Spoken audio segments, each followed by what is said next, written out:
Hillbilly, Blue Balls, the redneck retard, a.k.a. the photosynthetic redneck, a.k.a. no marble science, fresh off his thesis defense of, Then find a citation that says a container is required to have gas pressure. You cannot find it. Well, gas pressure requires a container if you're talking about pressurized gas. March 2021. Can I ask Jeremy a question? No, What kind of fuck off. science is astronomy, Jeremy? Don't tell me to fuck off. Just answer the question. What kind of science is astronomy? Pseudoscience.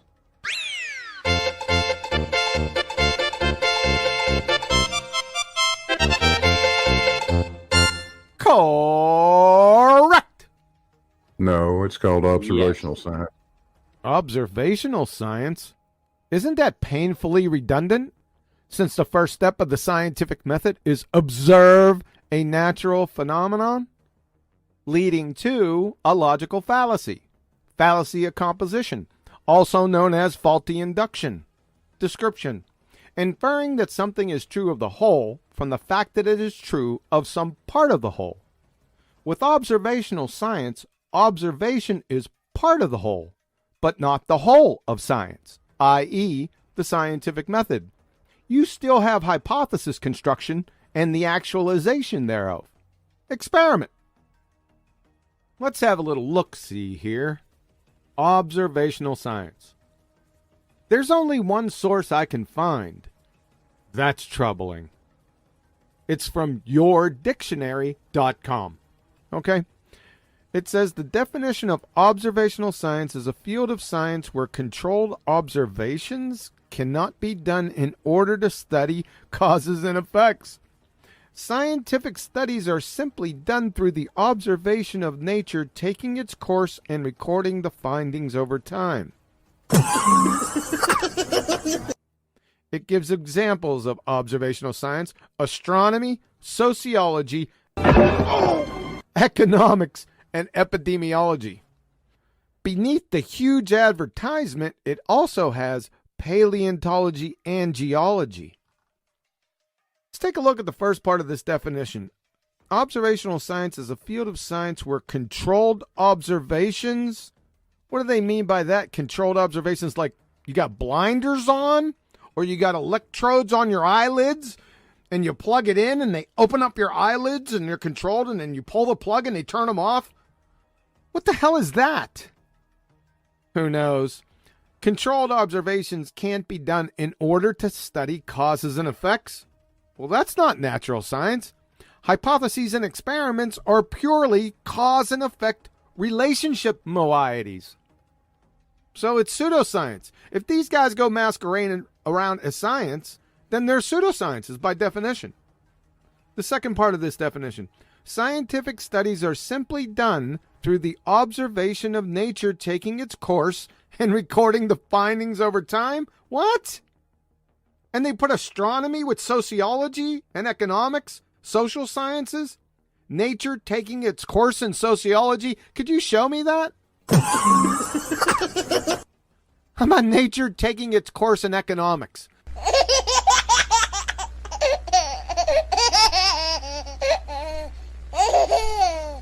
My word, son. Then find a citation that says a container is required to have gas pressure. You cannot find it. Well, gas pressure requires a container if you're talking about pressurized gas. Just like epidemiology, sociology, economics, things like that are called observational sciences. Yep, that's right.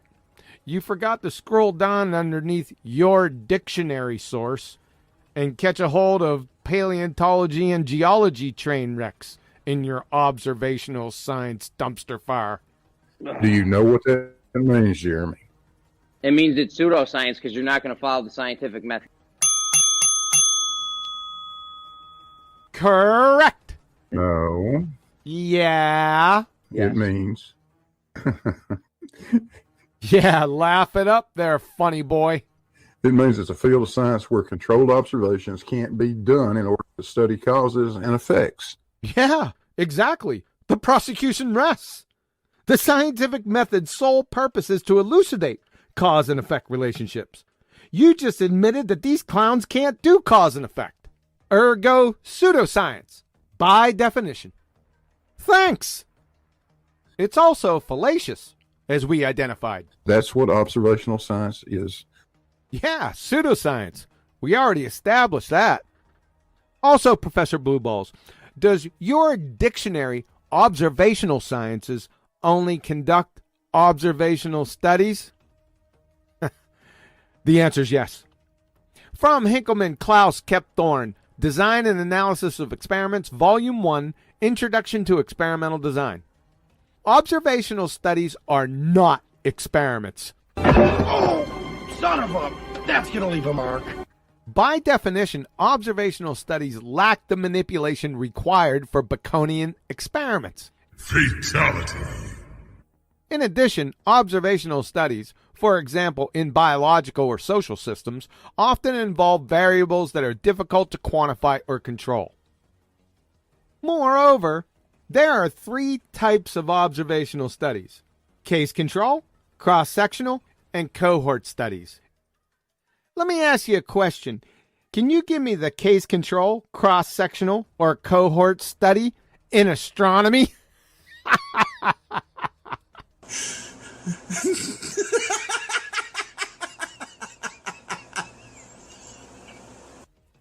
It'd be easier building a perpetual motion machine of the second kind out of taxation without representation. Dude, find a citation that says a container is required to have gas pressure. You cannot find it. Well, gas pressure requires a container if you're talking about pressurized gas. There is no such thing as the scientific method, Jeremy. I'm sorry.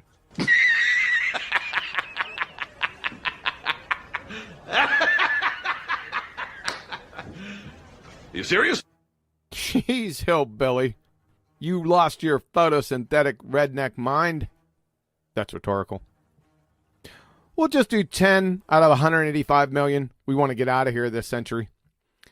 From the Geosociety, Kristen McClellan, the title of the article, The Nature of Science and the Scientific Method. From the University of Rochester Physics Labs, Professor Wolf's title of the article, Introduction to the Scientific Method. From Anne-Marie Helmenstein, PhD, Biomedical Sciences, title of the article, 6 Steps of the Scientific Method. From the Khan Academy, title of the article, The Scientific Method. From Live Science, title of the article, Science and the Scientific Method. From ChemLibreText, title of the article, 1.4, The Scientific Method, How Chemists Think. From Northern Arizona University, title of the article, Defining the Scientific Method. From Purdue University, title of the article, The Scientific Method. From the National Institutes of Health.gov, title of the paper, The Scientific Method. From Nature.com, title of the article, Defining the Scientific Method. If you would have said there is no such thing as the Declaration of Independence, it'd have been more coherent. Dude, find a citation that says a container is required to have gas pressure. You cannot find it. Well, gas pressure requires a container if you're talking about pressurized gas. It's creating low pressure. And that's how, listen to me, that's how it overcomes gravity. Jesus. It doesn't overcome gravity.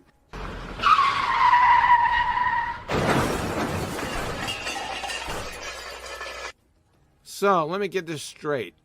That's how it overcomes gravity. It doesn't overcome gravity? Do you reminisce with strangers? You got horseshit for brains, son. Clown. Let's agree on a height, because I think that's a fair point to proceed forward from. You've obviously got a point of objection to 10 feet, and maybe it was a little flippant. My apologies. Well, I don't mind. Maybe you could suggest it doesn't really the height. matter. So it doesn't really matter. You're saying that height doesn't really matter, Hillbilly Blue Balls, the redneck retard. Well, it does matter, doesn't it? Because the distance to the horizon is what? No, it does matter. Why? Why doesn't it matter? don't attack me. I'm just. Don't attack you. He's merely asking you why height doesn't matter, you friggin' snowflake bozo redneck retard. No, why does it making matter? a point? If Well, you want to your have, point was that it doesn't matter. My point is that it does. listen, if you want to target height, Why does it if matter? you want an observer height or a gun barrel height of 30 feet, you could probably target stuff out to about 6 miles, something like that.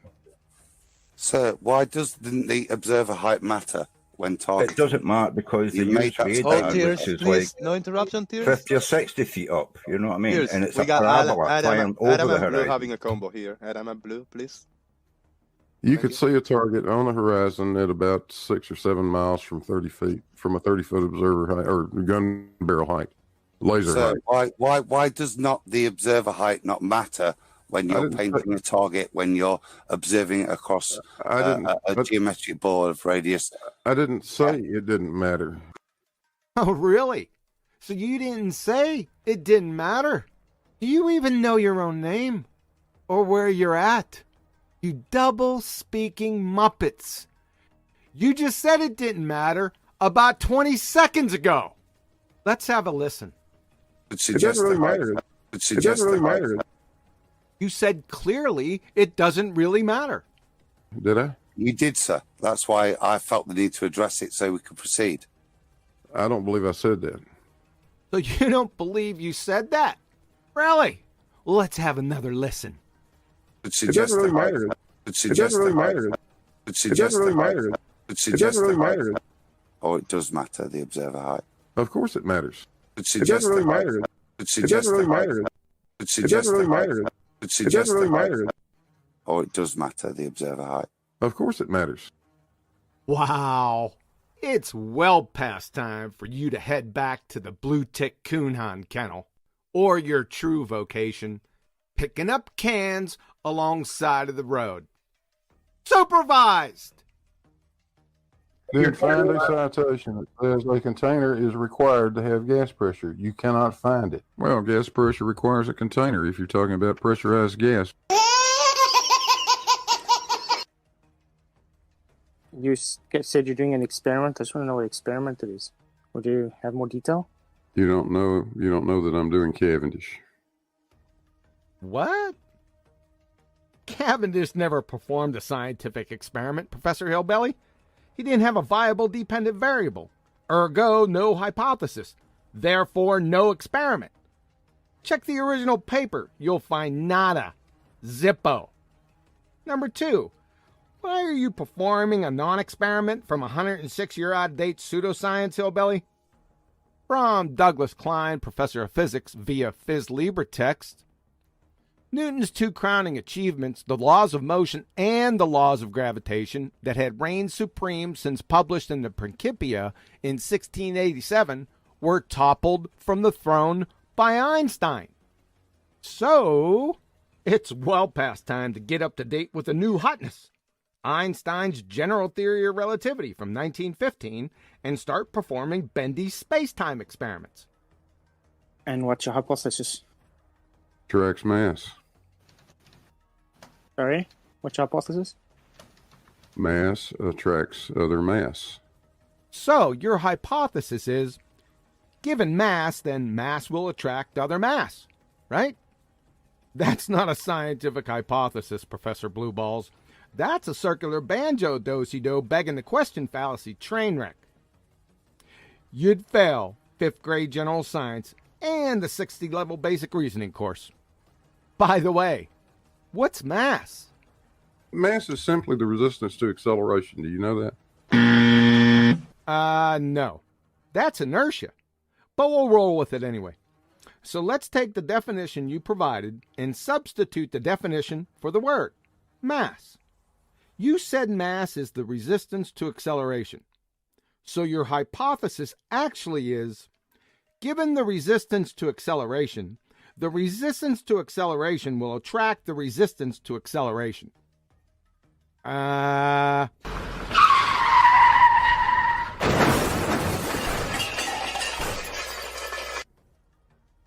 molecules are moving in all different directions, but they're also moving in one singular mass in one direction.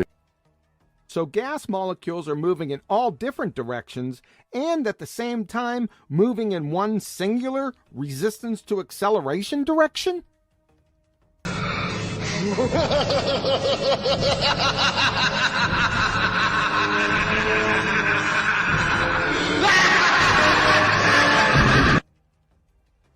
Then find a citation that says a container is required to have gas pressure. You cannot find it. Well, gas pressure requires a container if you're talking about pressurized gas. And Newton's second law of motion is just the one everybody's heard a million times. Force is equal to mass times acceleration. Do you have any problem with that? Yeah. Look at you, big dummy. Mainly, it, along with all of Newton's so-called laws, along with the universal law of gravitation, were replaced by Einstein 106 years ago. Then wholesale debunked by quantum mechanics shortly thereafter. From Douglas Klein, professor of physics, Phys Libre text, Newton's two crowning achievements, the laws of motion and the laws of gravitation, that had reigned supreme since published in the Principia in 1687, were toppled from the throne by Einstein. From Professor Jacob D. Bekenstein, caltech.edu, Einstein also replaced the Newtonian law of motion by the statement that free test particles move along geodesics, the shortest curves in the space-time geometry. Adding insult to your ignoramus ignorance, Daddy F equal MA was filleted then fricasseed vis-a-vis quantum mechanics circa 1925. Hey, Dick, can you educate this wiki-parroting pretender clown ball-tard bozo for us? From Richard Feynman, the Feynman Lectures, caltech.edu. Even though the law F equal MA is false, Hosmer with a drive. Cheese and crackers. And all the derivations of Newton were wrong for the conservation of momentum, yada, yada, yada. Fatality. Then find a citation that says a container is required to have gas pressure. You cannot find it. Well, gas pressure requires a container if you're talking about pressurized gas. A mole is simply a quantity. And as I say, it could be a quantity of anything. We could have a mole of brines if we had enough space to put that many brines. Wrong. From Royal Society of Chemistry, mole contains exactly 6.022140076 times 10 to the 23rd elementary entities. Unless Brian is an elementary entity, you just bashed yourself in the face with a spade shovel. Again. You dumbass. Yes, in atmosphere, depending on the ratio of surface area to mass, or to weight, if you want to think of it that way. Wrong. You're going to have to pick one, Professor. Even in your fairy tale paradigm, mass and weight are two different animals. From your alma mater wiki. In common usage, the mass of an object is often referred to as its weight, though these are in fact different concepts and quantities. In scientific contexts, mass is the amount of matter in an object, though matter may be difficult to define, whereas weight is the force exerted on an object by gravity. Why aren't you mindlessly parroting the correct horseshit from your pseudoscientist, Professor Hillbilly?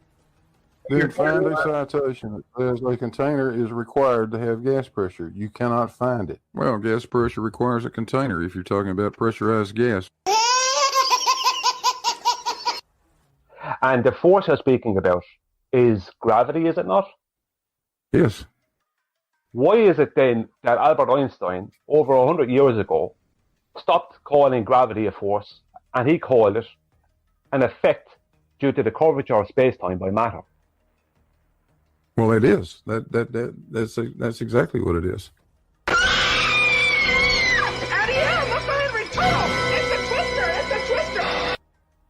It is the curvature of space-time. But Einstein did nothing more than add to Newton's theories.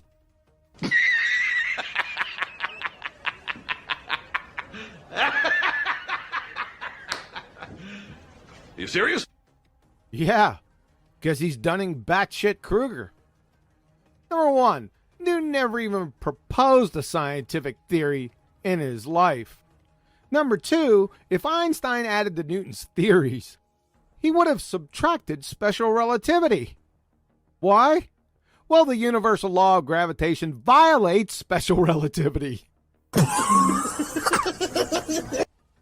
From Britannica.com. Because Isaac Newton's law of gravity serves so well in explaining the behavior of the solar system, the question arises why it was necessary to develop a new theory of gravity. The answer is that Newton's theory violates special relativity, for it requires an unspecified action at a distance, through which any two objects, such as the sun and the earth, instantaneously pull each other, no matter how far apart. However, instantaneous response would require the gravitational interaction to propagate at an infinite speed, which is precluded by special relativity.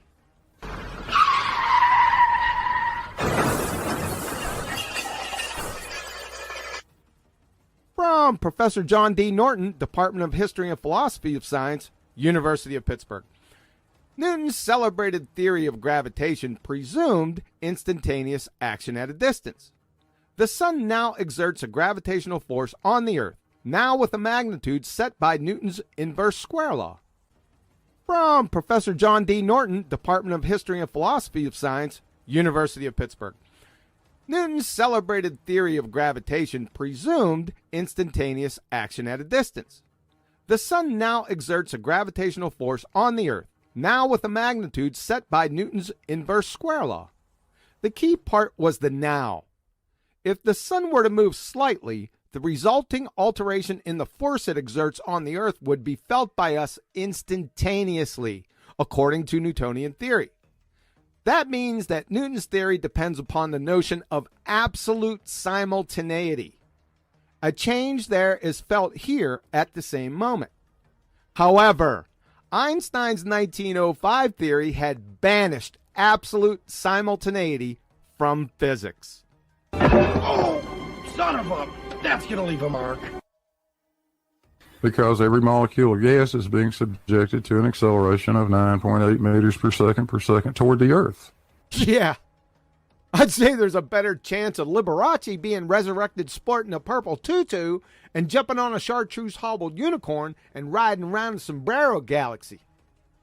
If what you just said was true, it would never rain. You dumbass cracker. And how's it feel to be in direct contradiction with Boyle's Law, Charles' Law, Gay-Lussac's Law, Avogadro's Law, and parts of Dalton's Law? And not to be ever outdone, the King Topper booger-eating bull in a china shop exhibition, leaving no dish uncracked. You've taken the second law of thermodynamics, along with Brownian motion, out back to the woodshed and bludgeoned each to a bloody lifeless pulp. Then find a citation that says a container is required to have gas pressure. You cannot find it. Well, gas pressure requires a container if you're talking about pressurized gas. Do we measure the rate that things fall? Is that how we determine the gravitational constant? No, that's not how the gravitational constant was arrived at. That's not how you can derive or measure the gravitational constant. You can't derive it in the first place. You've got to. It had to be measured. Still has to be measured. How is it measured, though? It's a product of our inconvenient set of units that we choose to use. If we'd picked something other than meters and kilograms and so forth, could have come up with a completely different constant. But it's a constant of proportionality. How is it measured? That's what Cavendish did. Wrong. Ladies and gentlemen of the jury, Professor Blue Balls here is either a stone-cold liar or clinical level Dunning batshit Kruger. From Professor Lauren Hodges, Department of Physics and Astronomy, iowastate.edu, Cavendish didn't calculate a numerical value for big G or M. Ladies and gentlemen of the jury, the poster child of a fork-tongued, double-speaking, numpty dipshit spinning space monkey. Cavendish measured, actually what Cavendish was doing was not coming up with gravitational constant. What in the flying is going on here? You just said... How is it measured? That's what Cavendish did. Cavendish measured, actually what Cavendish was doing was not coming up with gravitational constant. How is it measured? That's what Cavendish did. How is it measured? That's what Cavendish did. Actually what Cavendish was doing was not coming up with gravitational constant. Say hello to my little friend!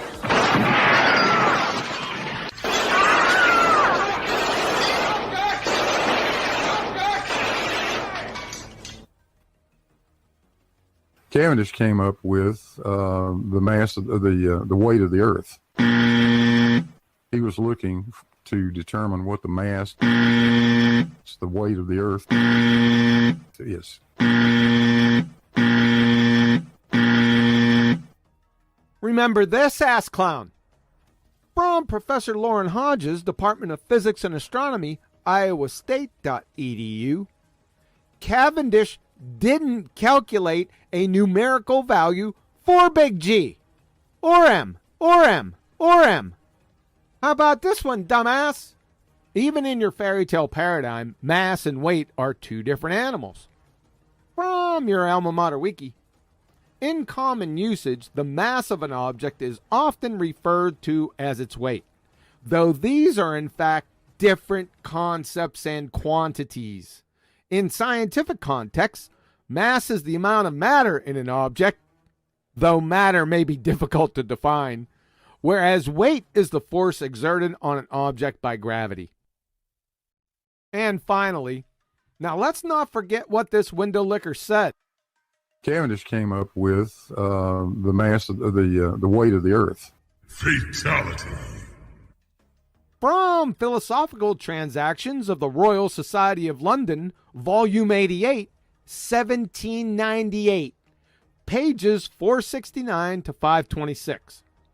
Title of the paper, Experiments to Determine the Density of the Earth by Henry Cavendish, Esquire, FRS, and AS. Ladies and gentlemen of the jury, it's well obvious that this slack-jawed meatball has never even looked at the original paper.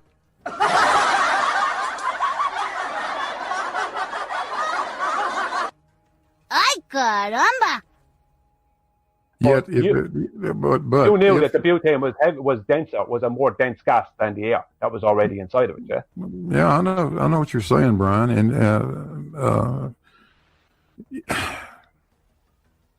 I forgot what I was going to say at this point. Yeah, the butane is heavier. No question about that. It's heavier not because of relative density. It's heavier because of relative density. No, well, it's heavier because it's more dense. Oh, yeah! It's heavier not because of relative density. It's heavier because it's more dense. Then find a citation that says a container is required to have gas pressure. You cannot find it. Well, gas pressure requires a container if you're talking about pressurized gas.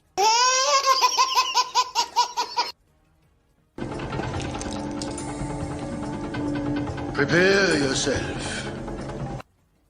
It has nothing to do with the Earth rotating under the football. The ball is simply conserving the angular momentum it had when it left the surface of the Earth.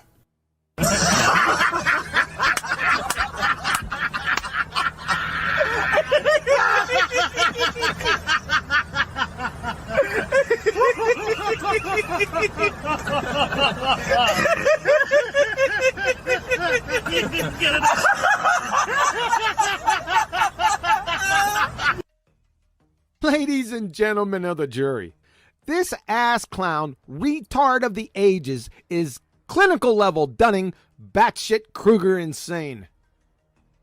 From Vanderbilt.edu, angular momentum is the measure of the momentum of an object around an axis. From Phys Libre Text, the law of conservation of angular momentum. when no external torques act on a rotating object, its angular momentum is conserved. What's its? Well, the rotating object. Angular momentum deals with angular velocity. That is, it speaks to radians or revolutions per unit time around a given axis. There's two types of angular momentum, spin and orbital. Then two more subtypes, point and extended objects. Point objects is just how it sounds, an object accelerating around a point, like a ball attached to a string that you start spinning above your head. The formula is L, angular momentum, equals R, radians. That's the distance from the rotation point in your hand to the center of the ball, times P, linear momentum. And extended objects is the whole object rotating about its own axis, like a spinning orb. The formula is L, angular momentum, equals rotational inertia times omega, which is angular velocity. That is radians per unit time. Professor Blue Balls is essentially saying that balls, balloons, helicopters, drones, and airplanes rotate after leaving the surface of the Earth. You dumbass.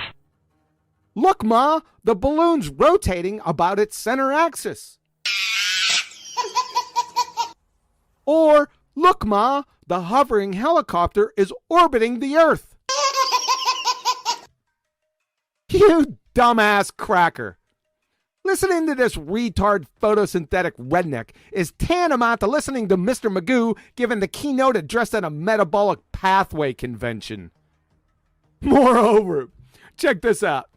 This booger eater's argument is that there's only one reference frame on the Earth.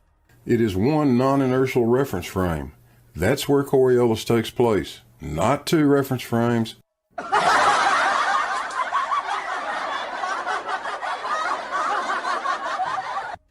But then he says this. The ball is simply conserving the angular momentum it had when it left the surface of the Earth. If there's only one reference frame on the Earth, booger eater, then why in a flying Fukuyama would the object need to conserve any momentum whatsoever upon leaving the surface?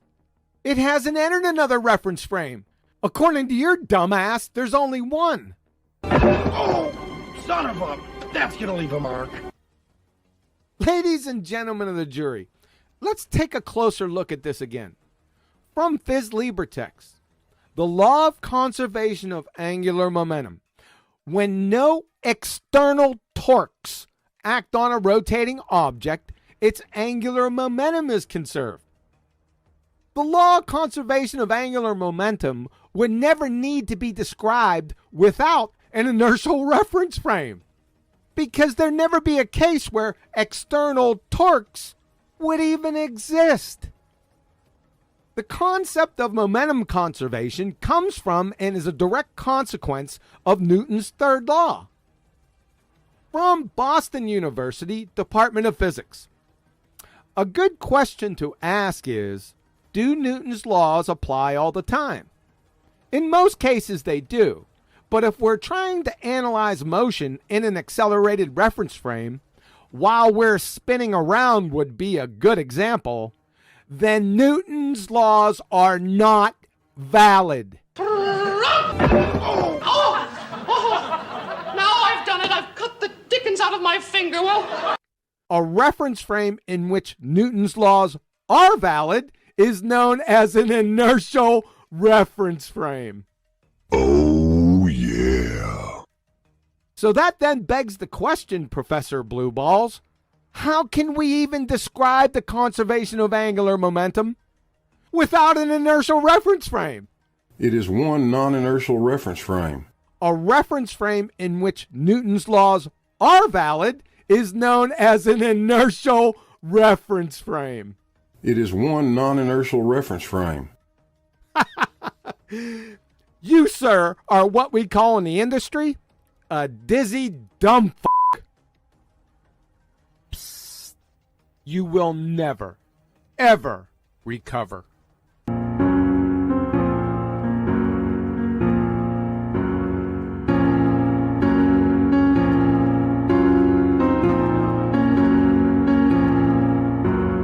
Spinning space monkeys. Spinning space monkeys. You know who this is? No. Bye-bye, lard ass.